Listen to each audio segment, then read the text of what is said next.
Hey everybody, DreamRoom64 here, and today's video is all about changes and progress that I've made on my setups. So first of all, I've cleaned up this setup a bit, learned a bit more about what I want out of it, got a new subwoofer. This setup over here, the CRT side, I completed some speaker wiring, changed up the wiring and devices in here, and I added something back here. I also recently changed out my poster over here, and I really like the poster I had before, but I'll talk about why I picked this poster out, what's neat about it, and how I framed it, because I framed it myself at a really low cost with a mat, so that's pretty fun. The biggest change of all to the setups is the addition of this computer here. Now this is a brand new computer case. It's a Fractal North, not the XL version, but although it's a brand new case, it actually has old components in it. Not super old, but 5 years old. So the reason for that is because I looked at the market for basically everything. I figured, you know what, I think it's a good time to upgrade my main computer before prices continue to increase. So that's what I did. So I wanted a computer over here for gaming on my plasma TV. It didn't really make sense to buy new components for plasma TV gaming because plasma TVs top out at 1080p 60. 1080p 60 is a pretty easy target to hit, even with 5-year-old computer hardware, which I had. So that's what this is going to be. This is going to be like a spot where I can sit down with a controller and just play some computer games from my PC gaming library. Maybe I'll even try out emulation to some extent on this with widescreen hacks and all that sort of thing. That could be fun. But yeah, the main idea is I wanted access to my PC games at a quick, easy to use, convenient setup, where I don't have to fiddle around with too many settings and where I don't have to deal with problems from Microsoft Windows. So where that comes in is that I am going to put Linux on here, a distro called Bazzite. Now, I'll have an update video later after I do the installation and actually try it out. Hopefully it goes smoothly and hopefully it works. But yeah, it's pretty exciting that Linux is now a viable way to play PC games. So the way I'm going to do that is, well, not the way, but one of the things that's going to help me is the old graphics card I have, the 5700 XT. So this graphics card here that I bought 5 years ago, it's almost a 6-year-old card at this point. It should cooperate well with Linux because it's an AMD card. NVIDIA cards, on the other hand, don't really work out so well with Bazzite, with Linux. NVIDIA, unfortunately, doesn't give good driver support for it. So what I'm going to do is, like I said, I put this card is in that computer over there. Great way to reuse this instead of selling it, because it's not worth much. It's worth $150, which for graphics card, this is actually pretty good for $150. So I'll get more value out of continuing to use it than selling it. This guy here, the brand new card, unfortunately, based on the research I did in today's market with what's in stock, this is unfortunately one of the best values out there, and I got it bundled with the new Doom game. So I bought this because, like I said, I wanted to upgrade the computer. Felt like it was a good time to do so. And additionally, I kind of want to just keep up, at least to some extent, with current gaming. I don't really like modern gaming all that much, but I don't want to completely fall behind the times. And I wanted to try out some of the newer AI features like FrameGen. I wanted to try it out, and I wanted to try out DLSS. So this is my chance. Because you guys might have noticed, if you look at my modern-ish consoles down here, I skipped out on PS5 and I skipped out on Xbox Series X. Those consoles, they just never really made sense to me. I never really had much interest in them. So I still don't plan to really buy them until I find them dirt cheap at a flea market a very long time from now. They just don't really make any sense. So I'm sticking with PC gaming, but I'm trying to find a way to make PC gaming more accessible, quicker to turn on, put to sleep, and play with a controller, because I had all kinds of problems with Windows, with pop-ups, and keyboard and mouse being needed and all that. Let's take a look over here. I do have a solution for dealing with the mouse and keyboard woes. This little cheap pad here, this was like $7 or so. It has a touchpad on it, has nice little clicky buttons, so it does solve the problem, but it still isn't perfectly ideal. I have all kinds of bugs and pop-ups from Windows. So one more change I made in terms of the computer is I made the decision to unplug my arcade game, my dance cabinet, from my computer, because I kind of found out that having close to 10 or so USB devices, I think more than 10 USB devices plugged into a computer, it just doesn't work out so well. So this arcade game demanded that I plug in four USB cables to my computer. So one for each dance pad, one for the touch screen itself, the interface is USB, and then one for this little mechanical generic pad that I use to navigate software. So I decided that eventually what I'll do is I'll just make some kind of really low spec mini PC. Like, it doesn't even need a dedicated graphics card. It can use integrated graphics for running the StepMania software that I want to run. So I'll get around to that sometime. So I'll put these cables back to use. But for now, like I said, I've learned a lesson. Too many USB devices just doesn't really work out that well. It's pretty frustrating to deal with. And in terms of this computer now, this should really mainly be my workstation for photo editing, video editing, even though I don't do a whole lot of video editing. I do pretty basic stuff. I don't know how to video edit too well yet. But yeah, great computer. Went with Noctua fans, cleaned all the dust out. It really is pretty cool case. That's why I kept the case, put new components in it. And oh yeah, one more unusual thing about it. Check that out, Blu-ray drive. I like having an optical drive in my computer. You can't really get cases now that still have optical drives. So yeah, that's cool. I do use the optical drive for like ripping CDs for my iPod. Occasionally I'll pop in an old computer game, or I'll burn a disc for, whatever I might need a burn disc for, like updating the firmware on an old HD DVD player, for example. Okay, let's talk about the plasma setup. So the changes that I made over here. One of the nice changes I made is I no longer have rods sticking out the top of the TV stand. I didn't like those. And the reason they were there is because the TV stand's made to accommodate really big TVs, and I think the manufacturer intends for you to mount the TV a little bit higher. Well, I like to have my screens at eye level pretty much at all times. So that meant I wanted to put the TV lower on the stand. So keep in mind that if you modify your TV stand like I did here, you are taking a risk because you're deviating from what the manufacturer intended. The thing could tip over. You are even supposed to secure this to a wall technically, but I don't do that. I don't have anybody running around that could really get hurt by this. And it is quite stable. The center of gravity is now pretty low. So yeah, this works for me. But yeah, I cut the top off. I just took a hacksaw. I do need to touch that black paint up, but that worked out really well. It looks good.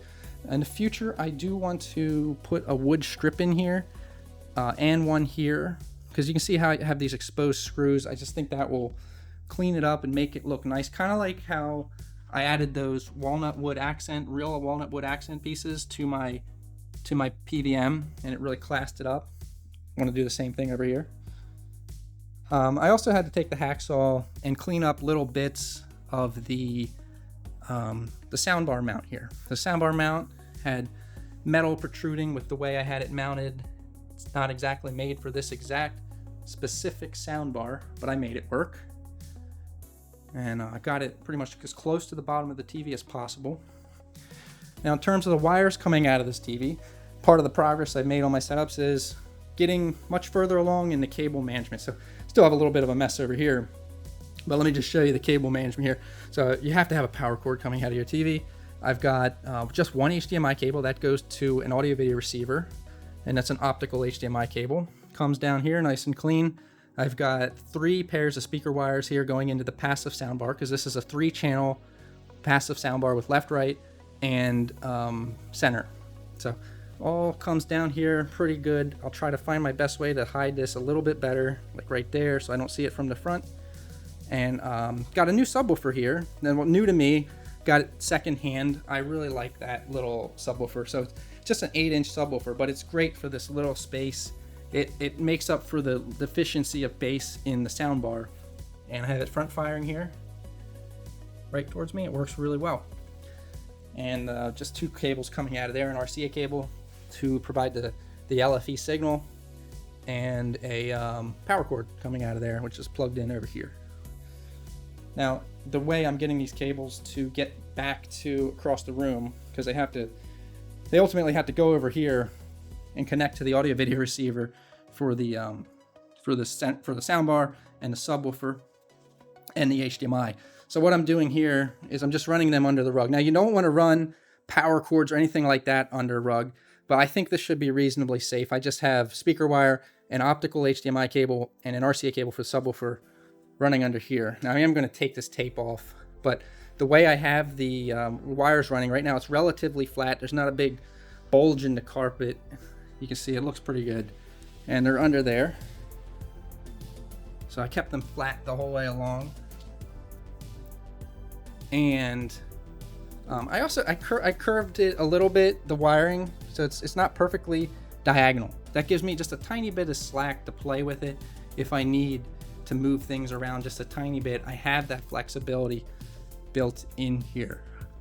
Okay, so I think that covers all the changes that I made over here. Let's talk, before I go to the CRT, let's talk about the poster.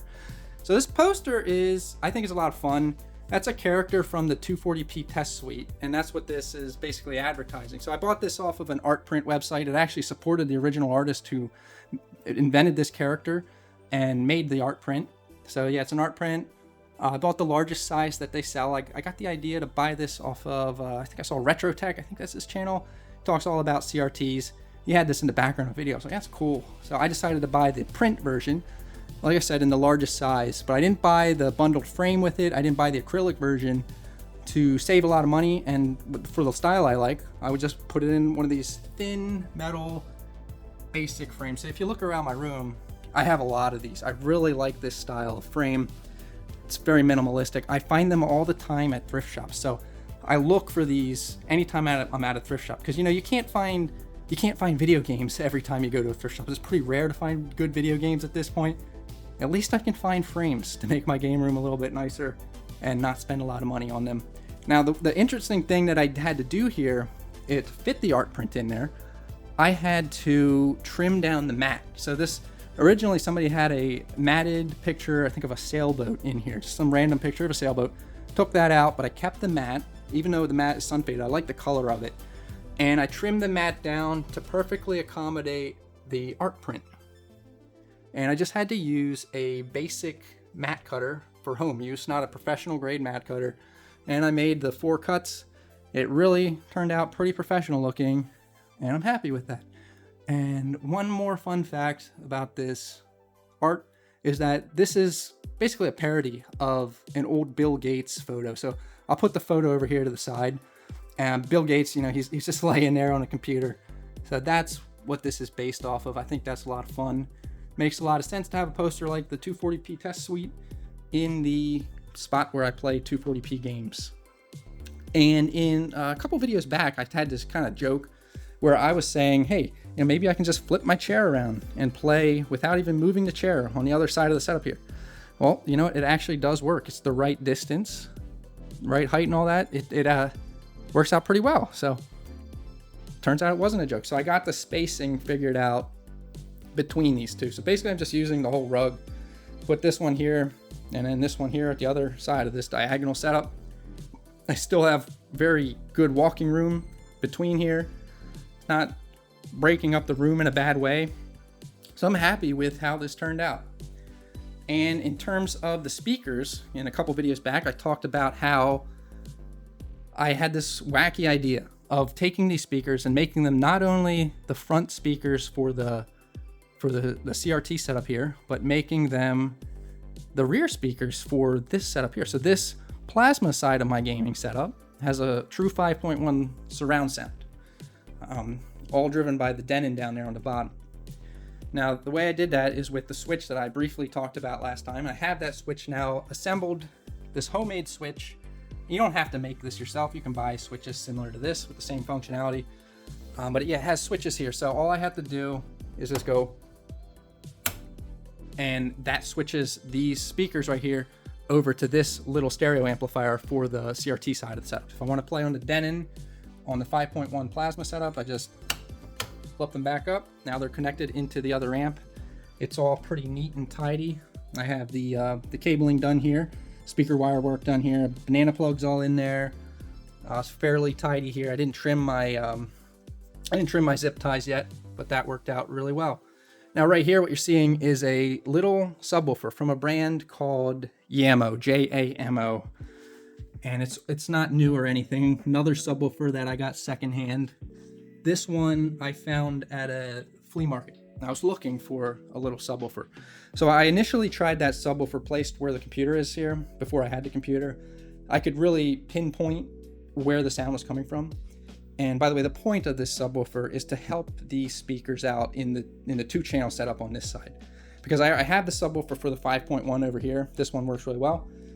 I wanted a separate little subwoofer just for this side of the setup, just to give the bookshelf speakers a little help. So although these are fairly large bookshelf speakers, they could benefit from a little bit of extra oomph. And that subwoofer does exactly that. In the back corner, it's in a spot where I don't need the space. I don't see it, but I do hear it, and it really helps out, again, with the sound quality of these. It gives it that little extra bit that it needed. Now, down here is where I made a couple more changes. So you can see I have a DVD VCR combo player here. And if you watch my videos, you would have seen this in a video before where I briefly talked about how cool old silver electronics are. And this really is a pretty nice VCR DVD combo player. So it has, believe it or not, HDMI output, even for the VHS side. And it also outputs VHS over component video. So that's what I'm using it for right now. If I want to watch a VHS tape, which I don't watch a lot of them, but it's nice to have the option, I can watch it on here. This isn't the greatest display for watching VHS because it is super sharp. It's more ideal for 240p gaming, but you know, it still looks better than most other displays. But like I said, this thing has component video. So I'm running the component video right now out of here into my G-Comp switch. The G-Comp switch, which is hooked into the PVM, is also hooked into the RetroTink 4K. So I haven't really messed around with this yet, but if I want to, I can then watch VHS upscaled to 4K with any kind of CRT filters that I want, applied by the RetroTink.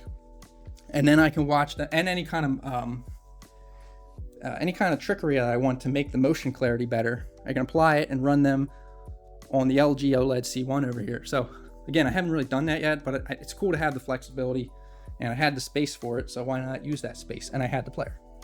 All right, now down here is one of these things. You've seen these a lot in my setups, these switch boxes. I took the switch box that I had over here and I moved it to right here. So this is really convenient. If I'm trying to play a game on the PVM side of the setup, like I've already said, I have to switch the speakers over with the 2 switches there.